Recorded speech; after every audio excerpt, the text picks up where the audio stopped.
Hey nerds, what's up? Wow, I'm sitting down to film a video. It's pretty weird. Okay, so today's video is going to be a TBR for October, the spooky month. There's a lot going on in well, I guess there's not really a lot going on in October other than the fact that we're moving at the very beginning, which probably means we'll be like unpacking and stuff, and we are going to go to Disneyland. But other than that, October should be a relatively easy month. Before we get into it, I want to show you this insane bump. Like, what? How? It's so big. I look in the mirror sometimes now, within this last week, and I'm like, is that really what I look like? What? Every time I've moved my shirt, too, I feel like Bella, scrambling to cover her stomach. Okay, anyways, that was fun. Let's get into some books. First off, I do want to read Freshwater by Akwaeke Emezi. Freshwater is Akwaeke Emezi's sort of memoir. It's like fiction based on Akwaeke Emezi's life, and Akwaeke Emezi considers themselves, I believe it's called Two-Spirit, but if I'm incorrect, I'll place it here, where they have multiple souls in one body. The main character of Freshwater is the same, and this is also one of Sage's favorite books, and Sage and I are going to be buddy reading this, so I'm excited about that. I have tried to read. I read part of the first chapter a while back, but it was during the time frame when I was struggling with reading, so I gave up on it. So I want to read this. The other book that is on my TBR for October is most definitely Empire of the Vampire. This book is technically on my September TBR, but as I now have gotten an updated time frame for when it's arriving, it's supposed to arrive anytime between September 28th through October 4th. And so I just have a feeling that I'm not going to finish it at the end of September when I'm moving on October 2nd. That just seems a little bit unreasonable considering that this book is also very large. So I'm just placing it on my October TBR, and we'll continue on our way with that one. This is Jay Kristoff's newest release. I don't know if it's the start of a series or if it's a standalone, but it's a vampire book. I don't really know a whole lot about it other than that people are really enjoying it, those who have already been able to read it. And then from here on out, I have my TBR jar and I have my Goodreads TBR that we'll do last, but I also have a bunch of witch-themed books. I'm hoping to do a vlog that is witchy for October, spooky season, of course. How basic of me. This new word that's come around, this chuggy thing, I feel like this fits the bill on that word. I don't really know if I like that word. It just seems like another version of basic, which I kind of am. So who cares? So yes. Okay, so some witch books. So the first book that I would really like to get to is The Year of the Witching. Ashley from A Frolic Through Fiction was raving about this in her recent book about autumn reads, and it sounds really good every time that I've heard her talk about it, at least. I know I've heard other people talk about it too, but I know I've heard Ashley talk about this book particularly multiple times in videos, and every time she talks about it, I'm like, I should read that. So I'm just waiting to see if I'll be able to get it from my library. And I think that the ebook is going to come in first, which is probably a good thing because since we're moving, it might be good to have some books ebook available because I have to pack up. Some of this is Why? Some of these books are already packed up. Dun dun dun dun. And I'm hoping to pack up a good more amount after I finish filming. But yeah, so it'll be good to have some books on my TBR that are not physical so that this doesn't have to go up first, you know? Some other books, though, that I really want to read in the month of October.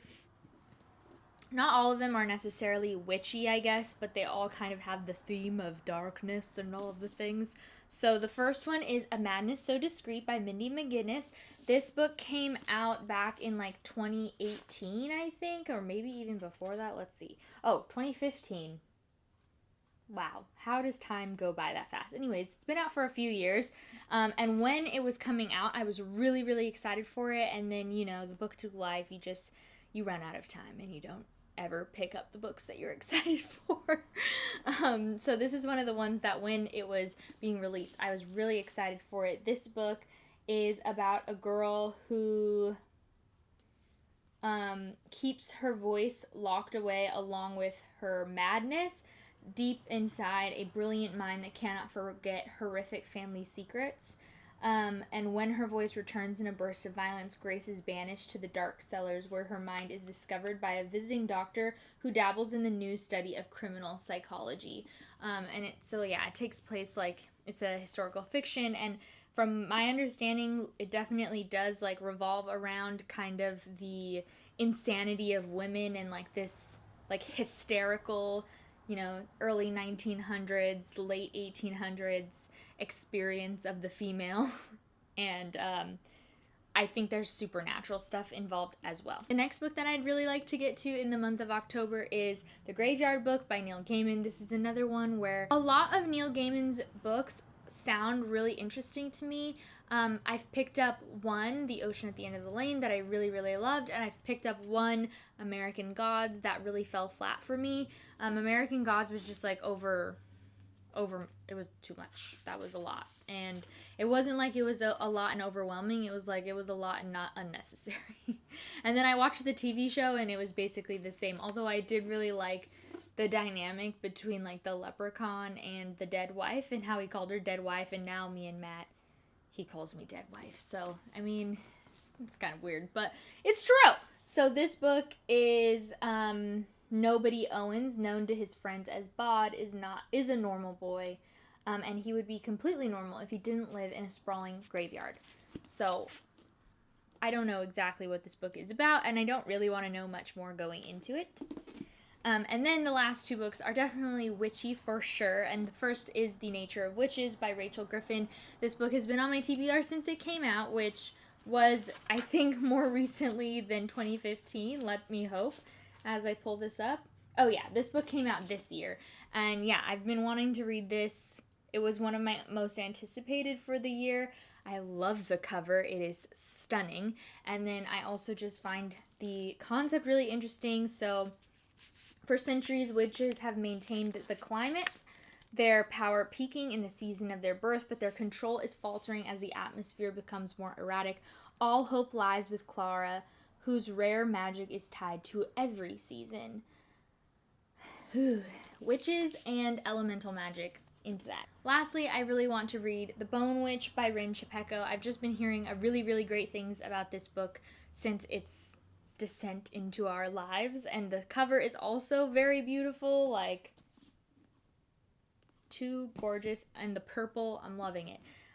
This book, Tia, is different from the other witches in her family. Her gift for necromancy makes her a bone witch who are feared and ostracized in the kingdom, for theirs is a powerful elemental magic that can reach beyond the boundaries of the living and of the human. So great. Love that. Great. So I don't think that I'll actually be able to get to every single book that's on this TBR, but I just want to have some ideas and some options for the upcoming month, especially, like I said, with the moving and everything. I want to be able to kind of free flow and choose as I go, because everything else is also so up in the air. I almost need a little bit less structure so I don't feel stressed if I don't reach the goals, so this TBR is more low-key. So let's do the TBR jar. I haven't done one of these in a while. So if you haven't watched, or if you don't remember, because it's been 1,000,001 years, I have some different challenges in here. And I'm supposed to pick a book off my shelves, which right now I only have half my shelves, to match the challenge. So, an apocalypse novel. I have an idea for it, but it's not on my shelves technically because I don't own I only own the first book, but I would be continuing the series. Let me check the Goodreads shelf in a moment, but let's hold on to that. And then let's do the Goodreads shelf. Okay, so out of 560, the first number is going to be 101. Number 101, is The Goldfinch. You guys will pick out of these 3 books, is The Goldfinch by Donna Tartt. I believe this is Dark Academia, but, do I know anything? Maybe that's The Secret History, which is by the same author. This book is composed with the skills of a master. The Goldfinch is a haunted odyssey through present-day America and a drama of enthralling force and acuity. It begins with a boy, Theo Decker, a 13-year-old New Yorker, miraculously survives an accident that kills his mother.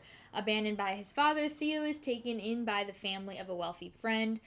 Bewildered by the strange new home on Park Avenue, and disturbed by schoolmates who don't know how to talk to him, tormented above all by his longing for his mother, he clings to the one thing that reminds him of her, a small, mysteriously captivating painting that ultimately draws Theo into the criminal underworld.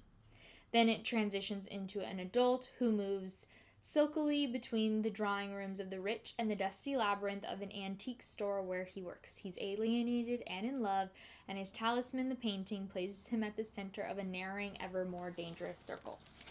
I mean, this book has been on my TBR for 1,000,001 years. It would be great, but it is very large, so I'm very nervous if that one's the one that gets picked. So let's see what the next number is. 284. Then 7 Necessary Sins for Women and Girls by Mona Eltahawy. This is a bold and uncompromising feminist manifesto that shows women and girls how to defy, disrupt, and destroy the patriarchy by embracing the qualities they've been trained to avoid.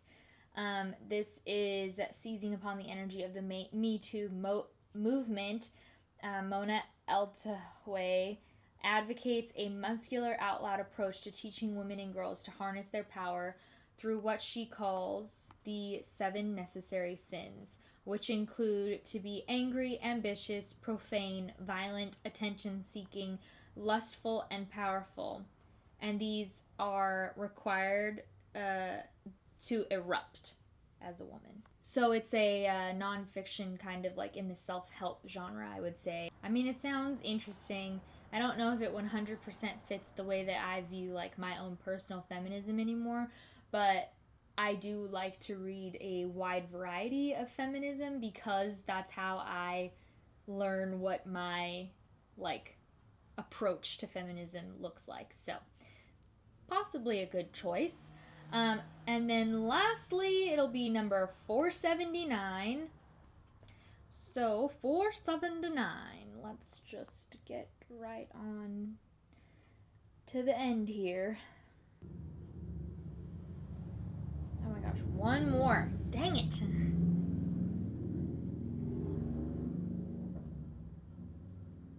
One thing I'm definitely not going to miss about this shit living here is the sound of cars and everything moving around, because we're moving to a cul-de-sac in the suburbs. Man, I'm turning into such an adult. I kind of hate it. Okay, number 79 is House of Sky and Breath by Sarah J. Maas, but this book doesn't come out until, I don't even know if it has a date. Let's see. 2022. It comes out right after my due date. So we can't do that one, so I'm going to redo another generator. And luckily it's right nearby. It's 485. So 485 is right here. Una Out of Order by Margarita Montemor, a remarkably inventive novel that explores what it means to live a life fully in the moment, even if those moments are out of order. Okay, Chelsea has talked to me about this book. So Una Lockhart, it's New Year's Eve 1982. She has her whole life before her. At the stroke of midnight, she'll turn 19, and the year ahead promises to be one of consequence. So there's like a bunch of stuff coming up. But then she basically ends up living her life out of order, and she keeps hopping through decades. So it's like a time travel-y book-ish. Those are the 3 books that you guys will get to pick. So I will post a poll both to Twitter and to my community page on YouTube. So please only vote in one. I can't check, obviously, because it is private. But if you could only vote in one, that would be ideal, because I like to add all the numbers together and get the percentage from both. I had the TBR jar, which was Apocalypse. One of the books I was considering for this book would be the sequel to the 5th season by N.K. Jemisin. However, it's not technically on my shelf, so I'm not sure if we're going to find a better match.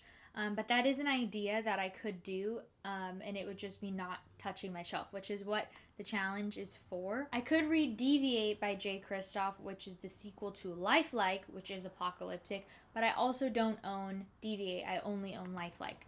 So that's another idea that I could do. Some other books that would work, but I've already read them, would be The Martian by Andy Weir.